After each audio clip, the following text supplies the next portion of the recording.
গো ভাই সাহাব, একের পর এক এমন এমন কিছু আপডেট আসছে না যে কিছু না বলে পারছি না।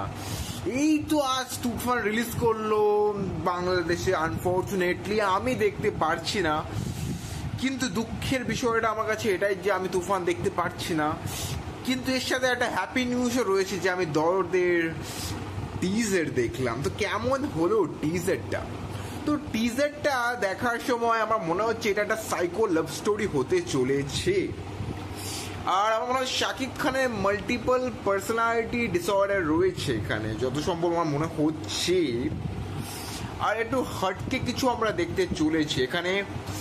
খুবই ব্লাডি, গোর, ভায়োলেন্স আমাদের বাংলাদেশি অডিয়েন্সের আগে দেখেনি। মানে এই সিনেমাটা ফ্যামিলি অডিয়েন্সের জন্য ডেফিনেটলি আমার মনে হয় বানানো হয়েছে। এটা ডেফিনেটলি একটা অ্যাডাল্ট সিনেমা আমার মনে হয়, এবং সব ধরনের দর্শক এই সিনেমাটা অ্যাকসেপ্ট করবে না। অনেক কারো হয়তো টিজারটা একটু ওভার কিছু লাগতে পারে, একটু প্রবলেমেটিক কিছু লাগতে পারে, অনেক কারো হয়তো খারাপ লাগতে পারে, সেটা তাদের একটা ব্যাপার রয়েছে। কিন্তু আমার কিন্তু বেসিক্যালি টিজারটা কিন্তু বেশ ভালো লেগেছে। এখানে সাকিব খানের যে এক্সপ্রেশন, যে ভার্সেটাইলিটি, সেটা কিন্তু আমরা দেখতে পাচ্ছি যে হ্যাঁ, একটা জাস্ট অ্যাক্টর যে নিজেকে দিনের পর দিন পরিবর্তন করার চেষ্টা করছে নতুন নতুন সিনেমার সাথে, নতুন নতুন কন্টেন্টের সাথে, সেটা এখানে আমি আপনারা স্পষ্ট বুঝতে পেরে যাবেন। এবং আই লাভ আমার খুব ভালো লেগেছে দরদের টিজারটা। অনন্য মামুন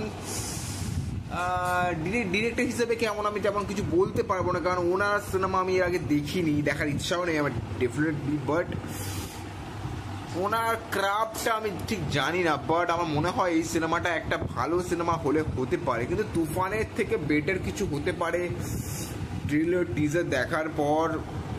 তুফান ইজ তুফান ভাই, এটা একদম ফ্যাক্ট ভাই। দরদ তুফানের যে জায়গাটা, যে হাইপটা, সেটা নিতে পারবে না ভাই। তুফান ভাই যে লেভেলের হাইপ, এবং আমি তো দেখছিলাম একটা আপনাদের বাংলাদেশে তুফান যে লেভেলের একটা কালেকশন করবে ফার্স্ট ডে, এবং আমার মনে হয় তুফানের মতো যে একটা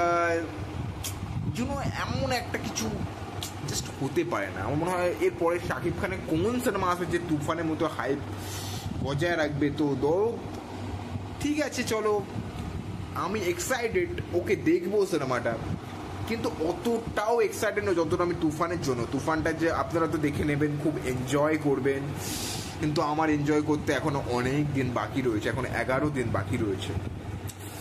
তো এইটুকুই বলার। যদি ভিডিও ভালো লাগে লাইক, শেয়ার অ্যান্ড সাবস্ক্রাইব করতে ভুলবেন না। আর দেখা হচ্ছে নেক্সট ভিডিওতে। আর এক্সপ্রেশনটা কিন্তু দারুণ চলবে এখানে, পুষ্পা ভাব লাগছে এখানে একটা, তাই না?